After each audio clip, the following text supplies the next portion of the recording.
In October 2018 and March 2019, two Boeing 737 MAX aircraft crashed within 5 months, killing 346 people.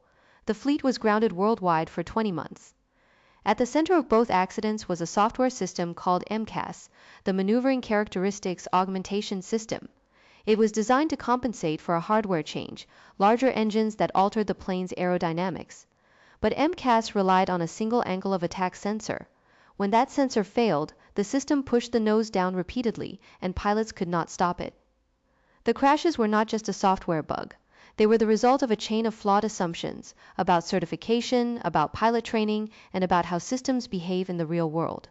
The 737 MAX was certified in 2017 under the FAA's Organization Designation Authority, or ODA program. This allowed Boeing to self-certify many of its own systems. According to the Joint Authorities Technical Review, or JATR, the FAA's resource shortfalls may have contributed to inadequate oversight. The House Committee report found that the ODA program created a conflict of interest. Boeing was both the manufacturer and the certifier. The JATR team concluded that FAA resource shortfalls in the Boeing Aviation Safety Oversight Office may have led to an insufficient number of FAA specialists involved in the MAX certification. This delegation of authority was a key enabler of the crisis. The House Committee investigation revealed tremendous financial pressure on Boeing to compete with Airbus's A320neo. According to the committee's 238-page report, this pressure resulted in extensive efforts to cut costs, maintain the 737 MAX program schedule, and avoid slowing the production line. Boeing was racing to deliver a fuel-efficient aircraft to market. The MAX was not a new design, it was an update to the 50-year-old 737 airframe. To fit larger engines, Boeing moved them forward and upward, changing the plane's aerodynamic behavior. MCAS was the software fix for that hardware change. But the rush to market meant corners were cut in testing and training. MCAS was designed to automatically push the airplane's nose down in certain conditions to prevent a stall. According to Boeing's official description, MCAS was designed to activate only when 3 conditions occurred simultaneously.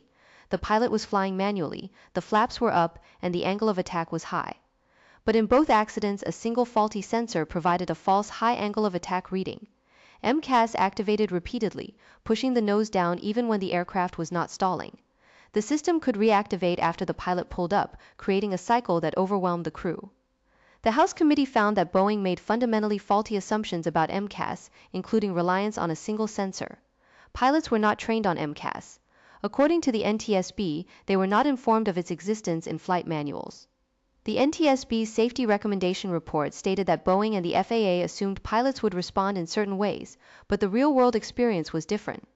NTSB Chairman Robert Sumwalt said, "We saw in these 2 accidents that the crews did not react in the ways Boeing and the FAA assumed they would."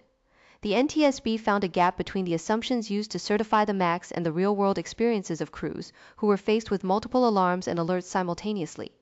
This gap was never tested during certification. On October 29, 2018, Lion Air Flight 610 crashed into the Java Sea 13 minutes after takeoff.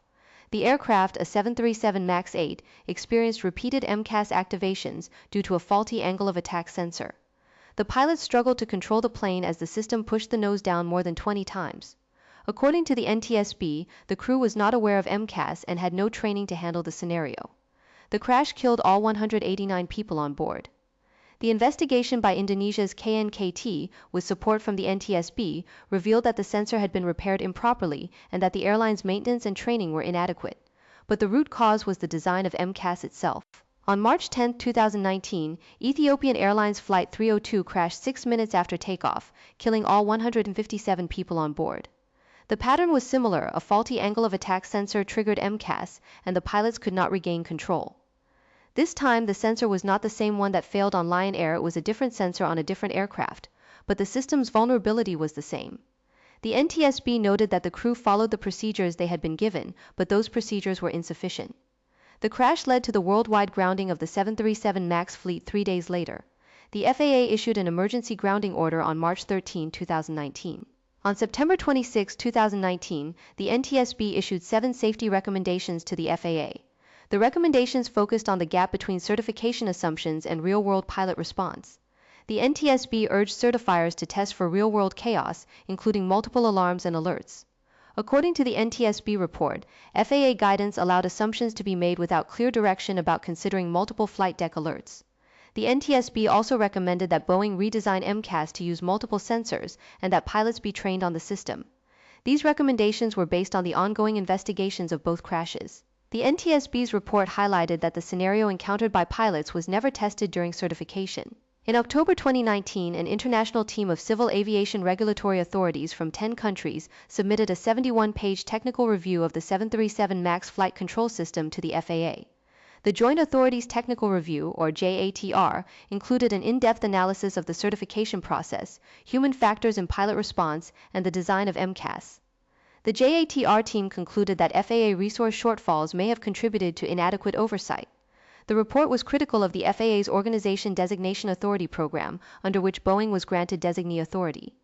The JATR also found that the process for evaluating operational impact and human performance needed improvement. After an 18-month investigation, the House Committee on Transportation and Infrastructure released a 23-page final report in September 2020. The report pointed to repeated and serious failures by both Boeing and the FAA. It contained 5 central themes and more than 6 dozen investigative findings. According to the report, Boeing made fundamentally faulty assumptions about MCAS, including reliance on a single sensor and inadequate pilot response time. The report also found that financial pressure led to cost-cutting and schedule pressure.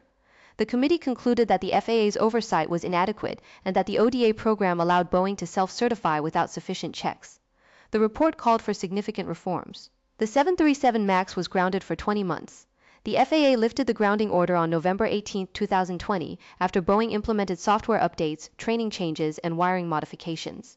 According to the FAA OIG report published in April 2023, the FAA completed its return to service efforts but acknowledged opportunities to improve risk assessments and certification processes. The software updates made MCAS dependent on 2 sensors instead of 1, and the system could only activate once per event. Pilots were required to undergo additional training, including simulator sessions. However, the OIG report noted that systemic issues remained, and critics argued that the FAA's oversight culture had not fundamentally changed. The 737 MAX crisis was not an isolated event. In January 2024, an Alaska Airlines 737 MAX 9 experienced a mid-exit door plug blowout at 14,830 feet.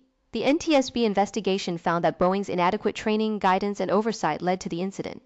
The NTSB also found that the FAA was ineffective in ensuring Boeing addressed repetitive and systemic nonconformance issues.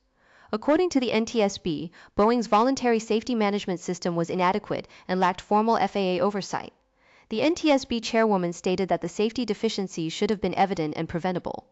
These events suggest that the systemic issues behind the MAX crisis have not been fully resolved.